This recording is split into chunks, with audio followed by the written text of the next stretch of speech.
New tonight, a Limestone County social worker is being charged with election fraud. Attorney General Ken Paxton says Kelly Reagan Brunner, a social worker in the Mejia State Living Center, will face 134 felony counts for attempting to sign up residents with developmental disabilities to vote without their permission, signatures, or consent.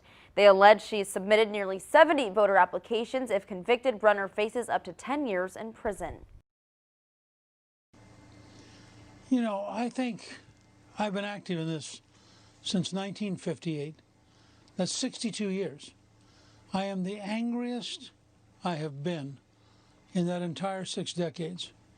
You have a group of corrupt people who have absolute contempt for the American people, who believe that we are so spineless, so cowardly, so unwilling to stand up for ourselves, that they can steal the presidency.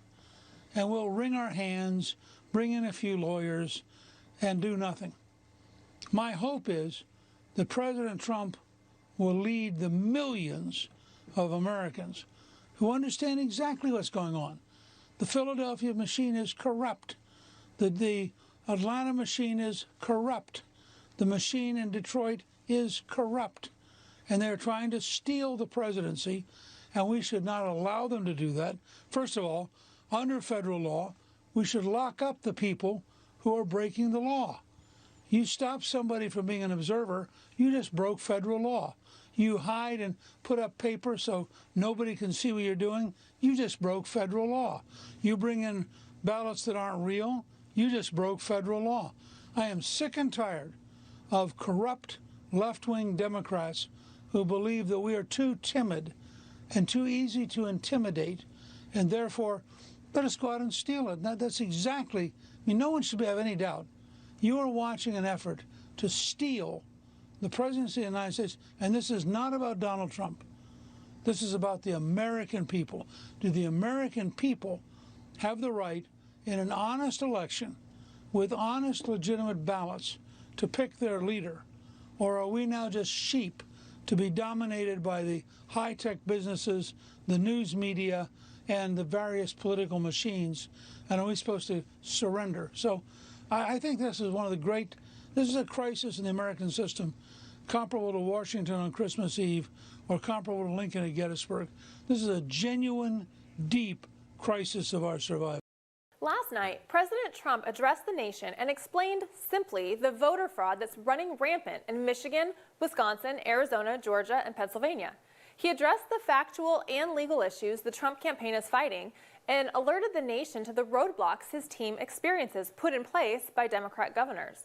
Anderson Cooper, in his debrief of the president's address, told the CNN audience that Trump doesn't have any evidence to support his claims of voter fraud. This simply is not an accurate statement. Trump has both direct and circumstantial evidence of election fraud. Direct evidence is anything tangible we can look at or listen to and say that document or witness statement adds credibility to the allegation. In this case, there's videos of poll workers filling out ballots. A list of over 14,000 dead people who voted in Detroit. Videos of poll workers who've been kicked out of polling places and refused access to observe the process.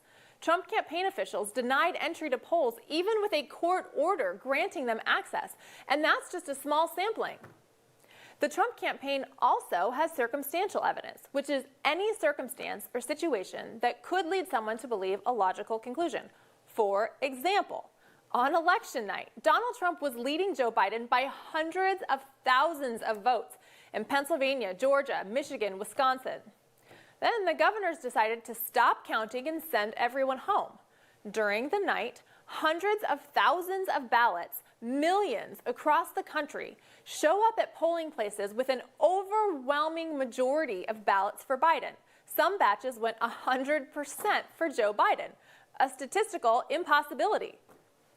That's a circumstance that makes people go, it's statistically impossible, but you want me to believe it without taking a closer look.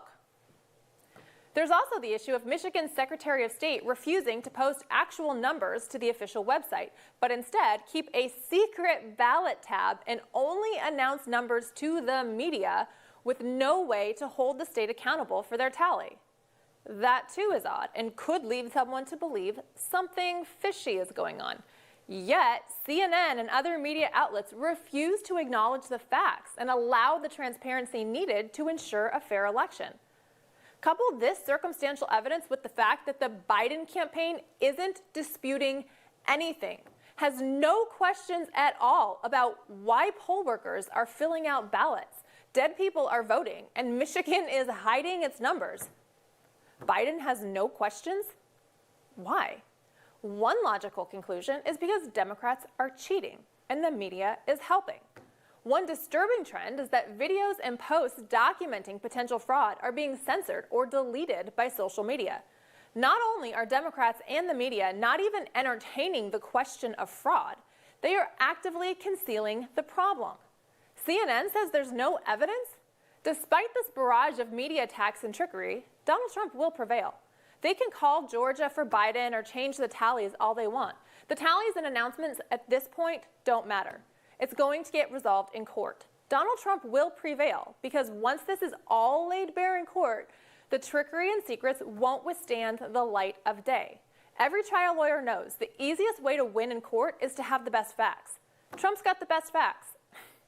You know why Joe Biden isn't challenging a single tally? Because he doesn't want them reviewed or scrutinized. Well, they're gonna get reviewed and scrutinized. Hang in there, folks. It's a bumpy ride, but it's fine. The media is gonna do its best to make us all believe Biden won. But let's take a closer look. A little scrutiny will go a long way.